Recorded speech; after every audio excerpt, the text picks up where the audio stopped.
வணக்கம்.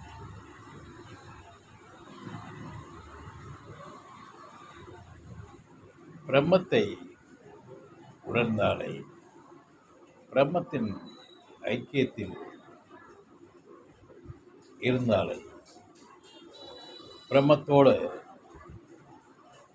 நாம் பயணித்தாலே, பிரம்மமாக நாம் பிரம்ம நிலையாக இருந்தாலே அதுவே போதும்.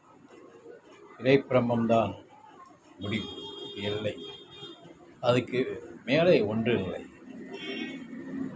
நாம் இந்த தேடலும் வேண்டியதில்லை, முயற்சியும் வேண்டியதில்லை, தேடலும் வேண்டியதில்லை, தவிப்பும் வேண்டியதில்லை, வெறுப்பும் வேண்டியதில்லை.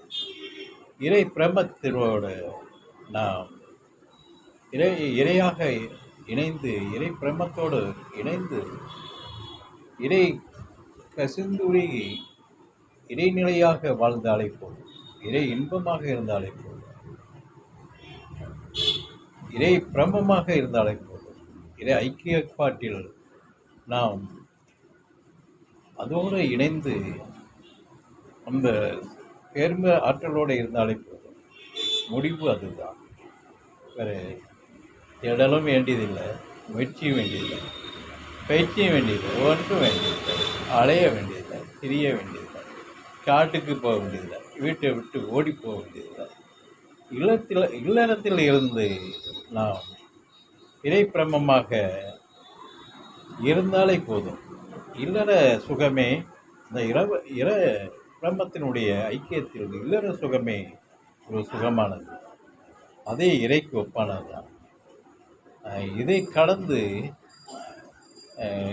நாம் கடந்து செல்வதற்கு ஒன்றுமில்லை. கடந்தாலும் அங்கே நிழல் வரும். நாம் கடமை என்னும் நிழல் எங்கே போனாலும் விடாது, அது பின்தொடரும். தன் நிழல் தன்னைத்தான் தொடரும். ஆனால் கடமை நாம் தனியாக சென்றாலும் அங்கேயும் உன் நிழல் உன்னோடு தான் இருக்கும். உன் கடமை உன்னோடு தான் இருக்கும். தனித்து இயங்க முடியாது. கடமையோடு நிழலோடு தான் நீ சென்று கொண்டு இருக்கிறாய்.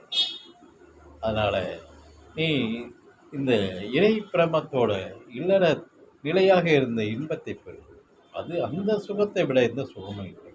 இதற்காக அடைய வேண்டியதில்லை, தெரிய வேண்டியதில்லை, காட்டில் போய் உட்கார வேண்டியதில்லை, எது வேண்டியதில்லை.